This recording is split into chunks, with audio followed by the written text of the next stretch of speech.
ఉప్పు తగినంత వేసుకున్నానండి. ఒక స్పూన్ ఇదిగోండి ఉప్పు వేసుకున్నాను. కారం తగినంత ఒక 1/2 టీ స్పూన్ వేసుకున్నానండి.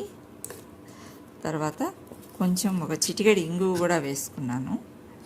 ఇంగువ ఒక చిటికెడు వేసుకున్నాను. తర్వాత చాట్ మసాలా కూడా ఒక 1/2 టీ స్పూన్ వేసుకున్నానండి. కొంచెం గరం మసాలా కూడా ఒక 1/2 టీ స్పూన్ వేసుకున్నాను. ఇప్పుడు దీన్నంతా బాగా మిక్స్ చేసుకోవాలండి. జల్లిచ్చింది ఇదంతా వేసి కలుపుకున్న తర్వాత వచ్చింది కదా, ఇప్పుడు దీన్ని బాగా కలుపుకోవాలండి. 1 కప్పు పుట్నాలు తీసుకున్నానండి నేను.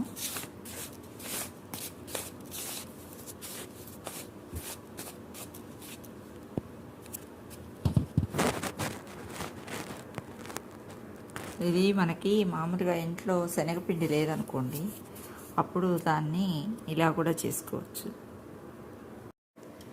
2 స్పూన్లు గీ వేసుకోవాలండి. గీ అయినా వేసుకోండి, డాల్డా అయినా వేసుకోండి, ఇష్టం అది. ఇదిగోండి ఇలా నీళ్ళు పోసుకొని ఈ కన్సిస్టెన్సీ ఈ రకంగా కలిపి పెట్టుకోవాలండి. ఇలా మనం మామూలుగా జంతికలకు పెట్టుకుంటామే ఆ ఇదిలో కలుపుకోవాలి. అలా కలుపుకున్న తర్వాత దీన్ని మనం మామూలుగా చిట్లల్లో పెట్టుకుని, అదే జంతికల గొట్టంలో పెట్టుకుని ఎలా పిండుకోవాలో, ఎలా వేయాలో ఆయిల్